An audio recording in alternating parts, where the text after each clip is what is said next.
Dummy Switch Pod, Unfiltered Yes, sir. Rugby Chat, special episode. We're joined by a special guest, a man with a great rugby career, Varsity Cup winner, Curry Cup winner, Super Rugby Unlocked winner, a Springbok, an overall winner, a man affectionately known as Escom for turning a few people's lights off. We're happy to have you, Marco van Staden. Thanks for joining us. Thank you very much, and no, it's a pleasure, and I'm happy to join you guys.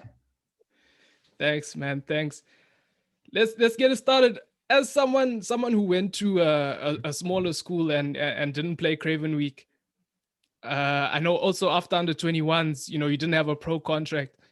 What is there anything that you'd say is missing from the SA Rugby structures? I think the structures we have at SA Rugby is good, is in place. We are number one in the world at this stage, but I think they can do a bit more for the younger players. I think we are looking at the younger players, but only these in the big schools. So I think if they can give more attention to the guys in the medium schools, smaller schools, and I know that guys from the medium to small schools don't make it obviously straight out of school to union. So I told Chris as well. So I think the next step for them is to start looking at more clubs. I think club rugby in South Africa is a big thing, and I think there's a lot of talent hidden in club rugby that never gets seen. So I think they can utilize the clubs a lot more than what they are doing. And someone, you're a fan favorite at the Bulls and SA Rugby. I'm sure that will continue once you go overseas and you get a new fan base there. You're joining the Leicester Tigers. Why did you choose the Leicester Tigers, and what else are you looking forward to once you get over there besides rugby? Okay, so the Leicester Tigers are now in a interesting position or development in the whole structure. So they are also now starting to build a new team, because Leicester Tigers has a great history of being the top English club. So I'm looking forward to being part of that process of getting them back to the top. So they haven't been on top of the last few years. So they have new structures in place, signing new players, new developments at the club. I'm looking forward to being part of that. And Leicester Tigers has good aspirations for me as well. So they want me to play for the Springboks national team again. So they're looking in the players' interest. So they're trying to improve you as a player so much that you have to play for your country, and that obviously is good for them as well. And the rugby, that side is a lot different than I was used to now the last 8 years. I think the side is a lot faster. Rugby, so that side, I think it suits my type of game more. So the rugby part I'm also looking forward to. Anything outside of rugby you're looking forward to in the UK? Maybe new experiences? I think the best rugby tour I had was the Barbarians. So I think, and that's, 12 nationalities in one team. So it's almost going to be similar at Leicester, because you have Argentinians, you have Australians, you have obviously the guys from UK, South African. So now I'm looking forward to meeting new players, new people, experiencing the new culture there in UK. I think it's a beautiful country, and I have opportunity with my wife to explore that country. So now there's a lot to look forward to. Great stuff. Chris, next question. And with that, I think just focusing more and staying with the Bulls for now, because you're still there, take us a bit behind the scenes, like who's the funny guy in the change room or in the team, who talks a lot, who's the prankster, and who likes to party. And then mostly, in line with you going to Leicester, is who are you going to miss, as a teammate? Okay. Yeah, if we start with the funny one, I think, yeah, everyone will agree. I think Jan Eys. I think he even got the award for Man of the Year. So now Jan will light up anyone's day. So no, Jan Eys is for sure the funny one. What's the next one? What did you say? Who talks a lot? Yeah, I think this one goes hand in hand with the position. I think it's Ivan van Zyl. I think like any scrum off, yeah, they like speaking, An scrum talking of a lot. So yourself. it must be him. Yeah. I think that's why I moved position. I didn't talk enough. So and then the prankster. Yeah, there's a lot of them, but I think I'll give that one to Mornestein. I think he's I wouldn't think of that. So he's a prankster. And after party, I think after every game we all come together, enjoy a few drinks together after a game, celebrate the win, and then everyone goes their ways. But yeah, I think there's a lot of young guys. They still like going, but most of us are married or children. So yeah, the party time is about over. But yeah, we're enjoying just sitting together and enjoying a few beers. But yeah, obviously, if I go now, I'm gonna miss. We've become such a tight group at the Bulls, so we're a really tight group. We can almost say family. So I'm gonna miss everyone actually. But yeah, the few players, some of my closest friends are Gerard Steenkamp, Ruan, Norkia, Juan Grobbelaar, Miller Reis. Yeah, so we're like a group that goes everywhere. So yeah, no, but yeah, like I said, I'm actually gonna miss actually everyone. Yeah, see, a lot of the forwards always stick together, eh? So There's no place for ladies there. Yeah, and then from a Springbok perspective, I mean, like, Courtney touched on it. Not coming from a big school, not necessarily playing Craven Week, not having a pro contract, then finding yourself, in the Springbok setup, and deservedly so. As I think for the past couple of seasons, you've been one of the most consistent flankers from a physicality point of view, from a fetching point of view as well, and also recently, I think from Super Rugby Unlocked, from a ball carrying point of view as well, So in the Springbok setup, what has that experience been like for you getting in there? No, first of all, thank you very much. Yeah, no, the Springbok setup. Yeah, I actually cherish every moment I have there, even if it's a training camp or actual game week. No, I've learned every time I've been there. I learned so much about the game, how you can improve even more as a player. So you see what is needed on the top level of rugby. I mean, you can't get any higher than Test rugby. So what you learn there, you can if you can implement it in your own game at your franchise, even better. So yeah, no, and it's a huge privilege. There's a lot of eyes on you. So you have to look at what you're doing everywhere, because everyone is looking at you. So, but yeah, now for me it was a massive privilege, and to be there, even if it's just a camp. Yeah. Is there something like sort of behind the scenes at the Springboks that people would be surprised to find out goes on? I wouldn't say surprised, but yeah, everyone thinks it's only training. But I think it's a lot more detail in terms of video sessions and analyzing sessions. So I think that part, where you gather the information or analyze other team and do your game plan, I think the planning is actually a lot more than the training. So everyone thinks you train like mad, but I think the detail you do behind the scenes are actually what's making it work.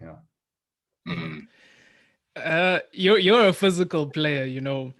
I'm sure a lot of guys would have said that you're sort of the toughest guy they've had, their toughest opponent. But who's given you a tough time? I like the physical parts. But are you asking internationally or locally? Either. Oh, okay. Internationally, I would say was when we played in the Super Rugby that time, still in New Zealand. I think Retallick was quite a physical guy, and Marcos Kramer from Argentina. Argentina. Yeah, he's also a really physical guy. And in South Africa, I think in South Africa you can't actually have players that are not physical. I think that's one of the South African traits. So I think all of us has to be physical. But I think everyone that the name that comes to mind is Dwayne. I think he never changed back. So yeah. And also, I mean, a lot of the time, I'm sure you must get asked, where's sort of your favorite ground, which I'm assuming is Loftus or King Stadium, because you made your debut there. But is there a place that you don't really like to play? Is there a place that you see it on the fixture list and you're like, oh no, not Kimberley again? Is there a place where you're not looking forward to? Actually, surprisingly enough, I've never played on Kimberley. Oh yeah. In all years. So actually, that game I've missed. So if I have to say, I would say Mobela Stadium. It's a nice place, but to play there in that humidity and and always make the game either 3 o'clock or in the sun. So it's never that, and you have to travel with the bus as well, so it makes it a bit worse. But I would say Mbombela, but it will probably be Kimberley after I play there for the first time. And then last one, sort of your plans after rugby. I know you've got a sports science degree, and I know you're keen on the farming. So have you got sort of an idea of life after rugby, what you want to do? Yeah, so my main plan after rugby is to continue with the farming. So hopefully we can during the time I'm overseas or we can start getting the things going. But the main plan will be the farming and go full out with that. The sports science degree was just there as a backup in Tux and stuff. They give you a massive opportunity to study, and they help you with the paying of your studies. So it would have been dumb not to use that opportunity to at least get a degree behind my name. So I think the sports science is you can say a safety. With rugby you never know when it's your last game or what might happen next. So best case scenario, everything goes well, and the Lord saves me to play until in the 30s, then farming will be the like first option. Yeah. I don't think 38. I'm more aiming for lower 30s. So it's a bit tougher there by the forwards to keep going until 38. But so hopefully all goes well. Thanks for joining us, Marco, and best of luck with the season, best of luck with the move. Like we always say on this podcast that you're a fan favorite. You've had a great career, and I think you're already a cult favorite, a fan favorite in SA, and I'm sure that will continue once you move over to the UK. Thanks for joining us. No, thank you very much, and I really appreciate it. And thanks for having me on your podcast. No, thanks a lot, Marco. Thanks a lot. Appreciate it. Yeah. Okay. Cheers. Cheers. Bye.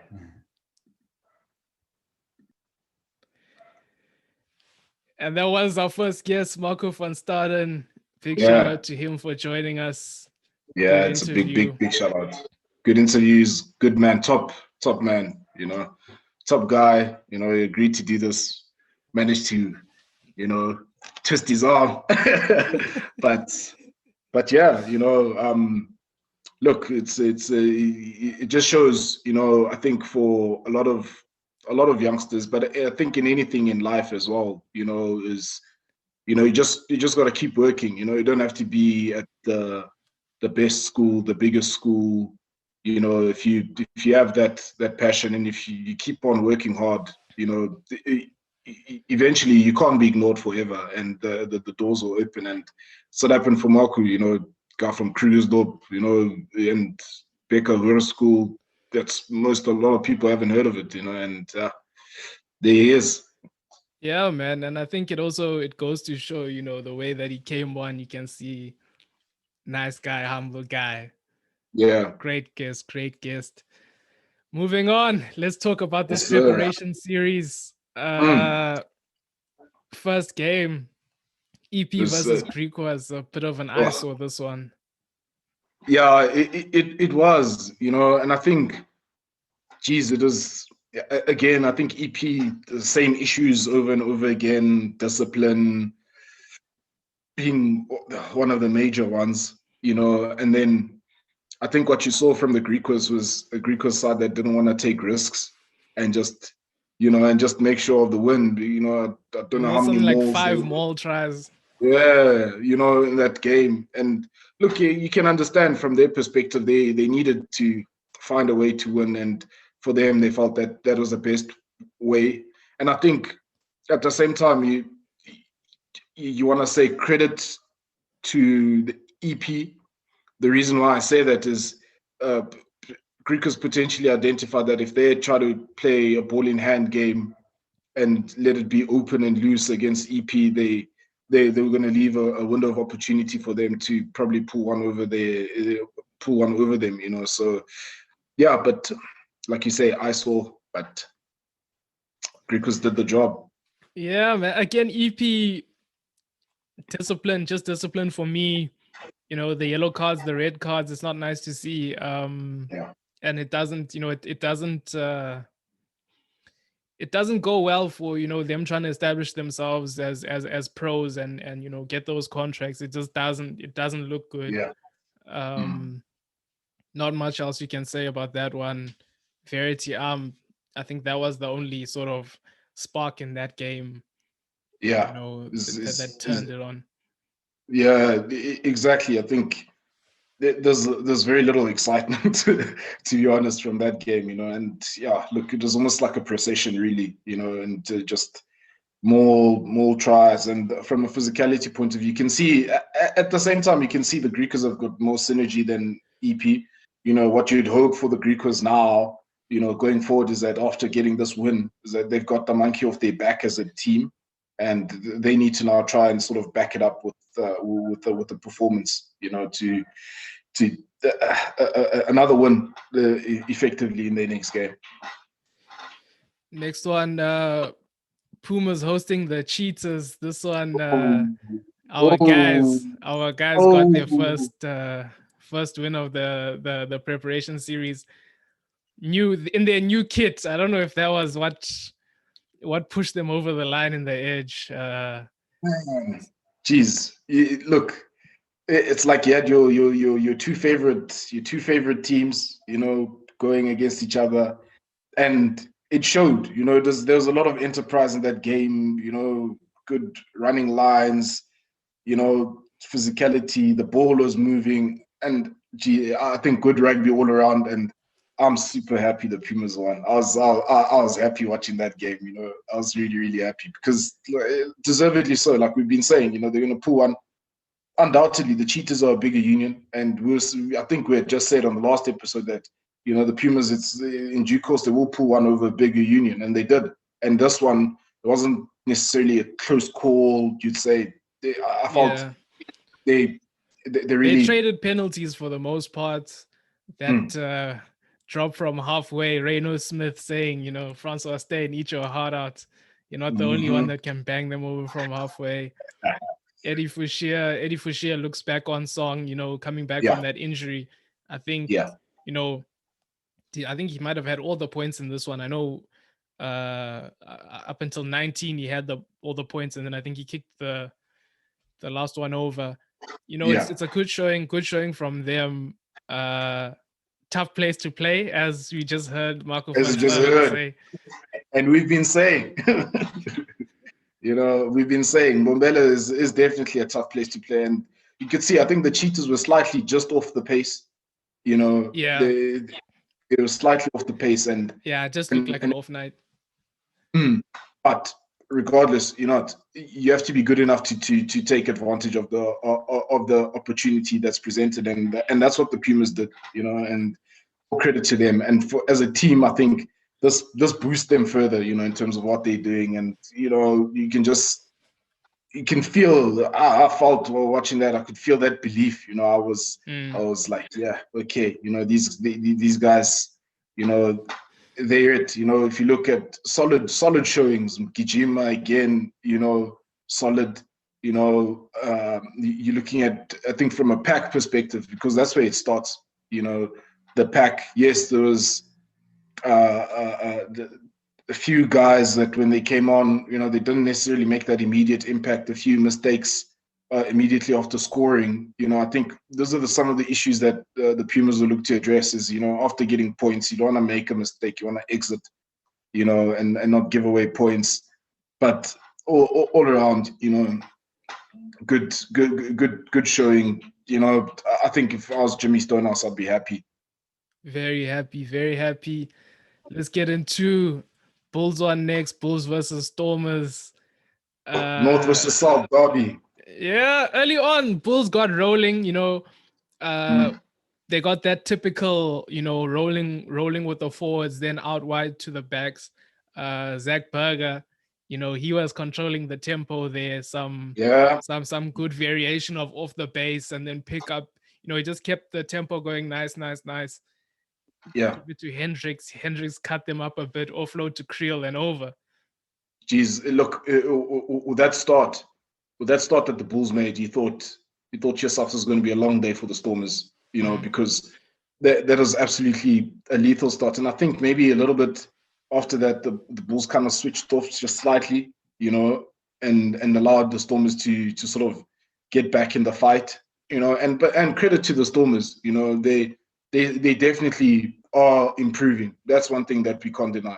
And even individual player performances are improving. Even individual players, yes. I know where you're going with this one, Quarters. Even Leland's us, I think his first try, it was well taken, and he did well. I mean, getting rid of Staden Khan, so that is a big handoff there. I think he beat him at the footwork first time, and that allowed him to get that handoff going. So.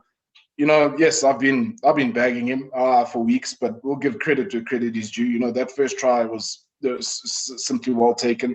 The second one was more of his modus operandi, just finishing, but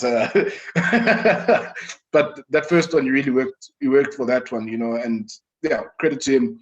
Some good individual performances, like you say. I think more and more each week you see Cade Voliter, just he's looking the part, and it's very difficult.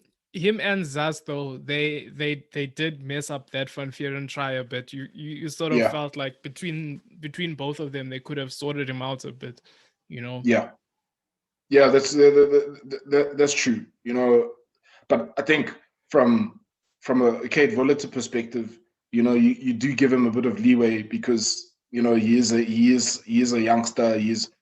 I don't think he's even hit the 20 game or 20 game mark, let alone starting for the Stormers. You'd expect a more experienced guy like Zas, to understand the situation a bit better and have better communication around there, but that wasn't to be. But what I was alluding to is that, with Cade Voliter, it's very difficult to see where Damian Willemse is going to start slotting in, whether he is ever going to get another crack at fly-off, the way that Cade Voliter is going. He looks like he's the guy. Tim Swiel looks like he's the backup, in Willemse as the fullback for now. But bearing in mind, Warwick Galant is also making he's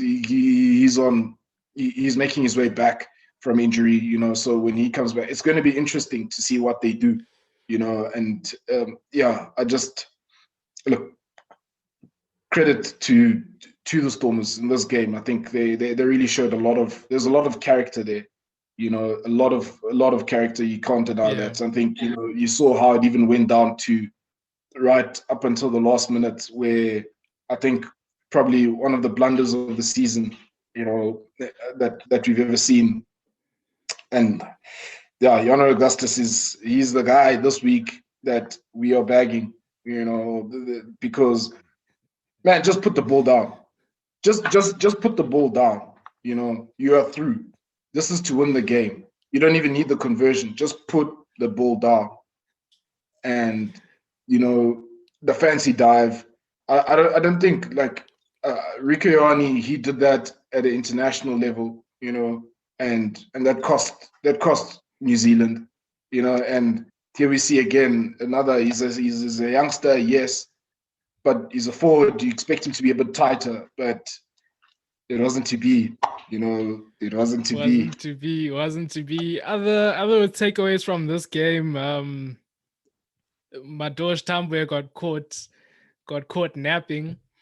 That was for the Zas try. Rickus Pretorius sort of caught him. He got sucked into becoming a pillar. Yeah. Rickus Pretorius went out wide. It's just errors like this, guys need to be improving upon. Hendricks was just cutting guys up all day. Big performance from him. That one where Nell got the yellow card, I think he beat something like 5 men and got the offload, which possibly could have been a try if it wasn't for the yellow. Yeah. Look, one thing, Cornel Hendricks, I think his new lease of life, he's just taking that with both hands, and he's looking dangerous, man. He's looking and you very could argue that Augustus beat him and then dived over. So I don't know what it is about Hendricks and his performance and his luck, whether the man beat him and then knocked over the ball. I don't know if that had anything to do with Hendricks and his new lease of life. We don't know what he's done. We don't know what's going on behind closed doors. It's Hendricks' energy, man. He's been at the river. Maybe he's been at the river. He's got cleansed and whatever, and he was just too heavy for Augustus. Like not on my watch. Not on my watch. You can't beat me and score the winning try. But look, I think even when you're talking about Madosh Tambwe, yes, I felt he made that error, correct. But when you look at overall, I just think he looks deadly. I think he had a hand in that Bulls try from set piece where he did coming from his wing. Yep. And playing the ball, he just looks super confident, especially with ball in hand. And I think what you're seeing, he seems like he's got a bit more attacking freedom, to sort of move around. Because back, especially from looking at him from the Lions days, more often than not, you just find him sort of almost on his wing and not being influential in the play, and I think he's developing that aspect of his game where now he's getting more involved, more stuck in. But from a defensive point of view, I think, in his defense, most likely, it's a system thing. He's still sort of getting to grips with the Bulls system and just his positioning, all things that I think he can fix for sure. But then again, you have to credit Rickus Pretorius, as another youngster. Yeah. But for him in that situation, to be able to identify where the space was in front of him and where the area to attack, that was good play all around. From an attacking sense, looking at it from Rickus Pretorius's point of view. Yeah, next one, Lions hosting the Sharks. This one was. It was like open gates. Yeah, this was what is it? Something like 83 points scored in total. Yeah. Maul early on from the Lions. You've got the young winger shrugging aside Lucanio arm. It's him. Selling Gebe, he's showing that determination. Continues to put in a good performance, and especially against, it's Lucanio arm. It's the guy that passed to Mapimpi. It's Lucanio arm. You know what I mean? So it's a big thing for him. Sharks surprisingly hitting back from deep. That untidy ball from the scrum. They're showing they can attack from deep. Yeah, I think that's if I can say this, the things that stood out for me in this game was really, yes, as much as it was open gates, but I think it was also a showcase of the attacking capability and potential that that we have in this country. Because I mean, just the vision as well.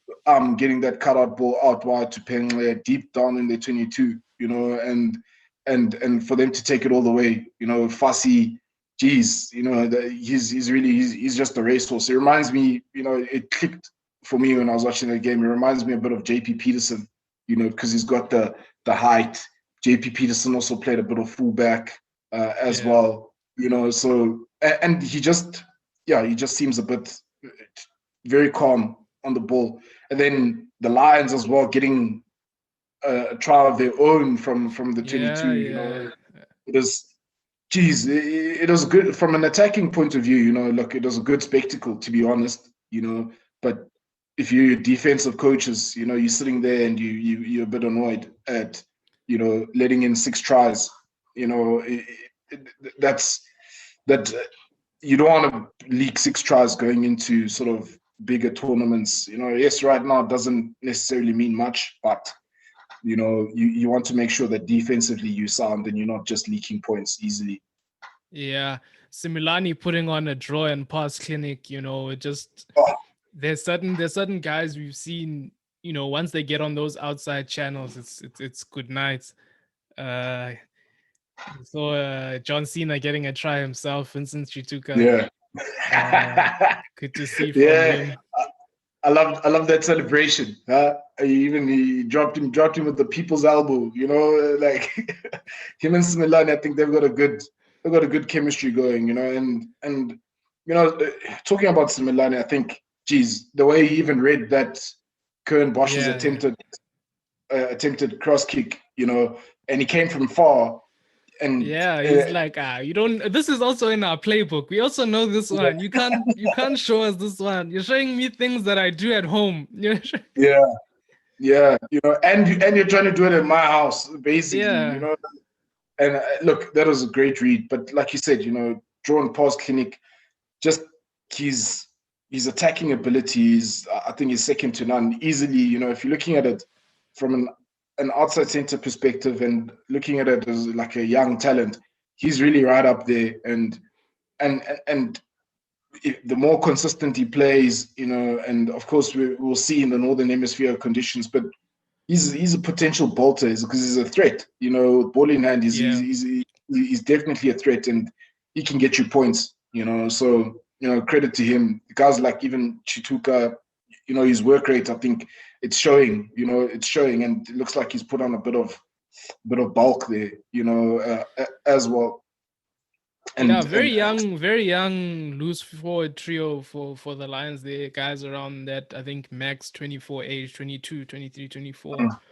Dylan Richardson back playing hooker. I don't know if this is a function of Sia Kolisi arriving, where it's just like, the stocks are a bit high in this position. So, but I mean, he got 2 tries in the position, so I don't know. He got 3 because he gave one away to the Lions, so with his overthrow, but credit to him, he made up for it, and he scored. He hit back, he scored 2 tries, but I'm just not.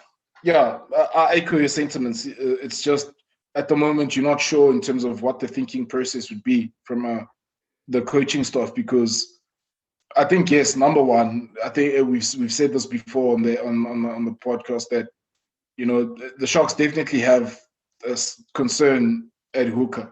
From somebody, there's nobody yet that's really taken that position by the scruff to say this is my position. I'm your guy, I'm your premier guy, and I think what they're trying to do is maybe balance it out to say, okay, based on from a performance and influence or impact in the game, Dylan Richardson maybe will have a slightly better or higher impact than the other guys. He does. It's just that he's got the minerals.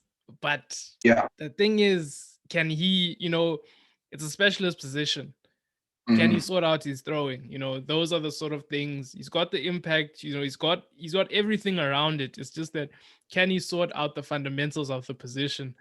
Yeah. Scrumming, I'm not sure, but when in terms of scrumming and lineouts,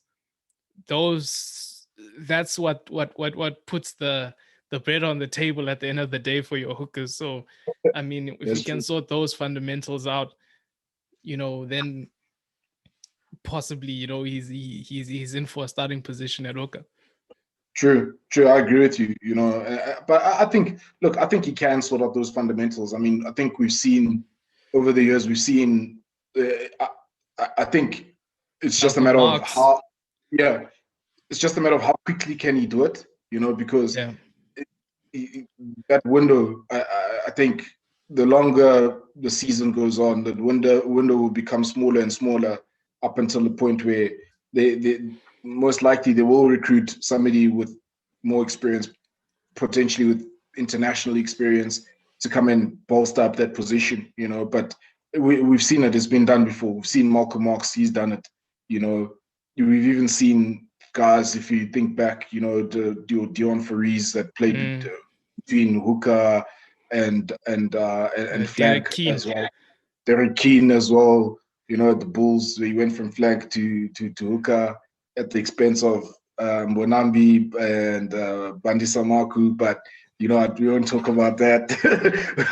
We've moved on. But I think he can do it. But one guy I want to talk about. I know we're both going to talk about the same guy. He showed his range. I love it because he showed I can do it from short range. I can do it from halfway. Yeah. Anything, not a problem. I'd like to say the Props Association of South Africa, the federation of all front rowers, they put out a statement and they're very proud of their man. Yeah. One of the sort of best big man tries you're gonna see for a while from halfway. Great stuff from him. And that was a 50-meter dash. And the way Mkhunu was running, man, you'd say, look, that guy was running like either a dog was chasing him, I don't know, or he had just he just went away with a loaf of bread. But man, he left Khosan in his wake. I think they didn't see that coming. That's the thing. I think they got it looked like the Lions guys were like in shock, and everything for them was happening in slow motion. Like, wait, is he? Almost like initially they were like, oh really? This guy's gonna try to go through this gap while we're around, and then Swanepoel, even Swanepoel covering. You thought he could make up the distance and he's just like, you thought. Yeah. But that was I think for me brilliant try. Interesting, about him. I believe he used to play 8th man, so it's no. Then I saw him having lunch with Beast last week. Same story. Also 8th man, moved to front row. Same story. That's exactly what I was about to allude to. Is that it'll be amazing if especially I think Beast will most likely still be involved, from a mentoring perspective and just being involved with the Sharks. I mean, he's given them so much, and I think he still has much more to give, and it'll be great to see like a guy like Mkhunu coming through the ranks and following in those footsteps, and why not? Why not? He's shown, and geez, like it was beautiful to watch. Beautiful. It was, and I mean for me as well. Sharks front rowers, it's not one of their strong points recently, I would say. Yeah. So, especially coming from within, it's sort of good to see that man coming through. Yeah, and look, and I think one of the things is that like they do need to find their next guys that can sort of take them to that next level, because there's no doubt, no doubt that going into the North, scrumming, I think we've said this before, set piece is everything, like you said, is your bread. That's where you get your bread, and I think this weekend we saw that from the Bulls. We saw that from the Bulls as well. I was about to say that, where the Stormers, surprisingly enough, with the guys like, yes, okay, Bulls inexperienced guys, but it's still a Bulls scrum, and you saw the Stormers sort of get one over them at scrum time, or a couple over them at scrum time, put them under pressure, and I think a lot of our teams, would be sort of not concerned, but really just have an eye out for the scrumming, because if you don't have a solid set piece, you will struggle. They can ask the elephants, the EP elephants, about that, and they'll know all about that. Yeah, and I think that's it for this week. Special guest coming through. I think it's been a good one. I think it's been a good one. How about yourself? Yeah, man, it's been a good one. Look, just we're blessed to have so much rugby going on. I think interesting one. I think for me is it's not even an interesting one. It's just, I think maybe just a point. I don't know where this high sort of, where the contact situation is going to lead rugby, because you'll see if you watch Six Nations, some contentious decisions where guys are cleaning out rucks. I mean, the guy's already low, at the breakdown. How am I supposed to clean him out? It makes you annoyed sometimes when you watch that, because there's just almost every week there's always a yellow card, there's always a red card, and it does take away from the game. It really does. Yeah. I mean, you saw it in the Ireland game as well. This is a big man, eighth man running into a center. He does dip the eighth man. The referees say no, there weren't any mitigating circumstances. I'm like, but wait, he's going low in the contact situation. What is he supposed to do? It's just, I think, yeah, it becomes difficult to watch when they take out the fact that this is a collision sport, and at high speed there's very little that you can control in terms of where you're going to make that contact, unless they change the law completely and say you can't tackle above the chest, it has to be below the chest, maybe that's the only way. But then at the breakdown, what do you do? I think that's one of the things that, one of the points. But I'm just happy France are with the shot to win the Six Nations. They deserve it. I really want the French to win. I don't want Wales to win. Sorry, but nah, not Wales. We only support Wales when Manny Levok is playing for them. Or Clayton Blomikis if he gets there again. That book is closed. Other than that, only other news. It looks like the Lion series is going to continue in SA, but I don't want to cover that one just yet until we have some more information, because it's just going to lead to more and more speculation. Any closing remarks, Chris? Oh no, look, all I can say is like, share, subscribe. Keep watching, support us. And we here, Dummy Switch Pod. Thanks for listening. We're out.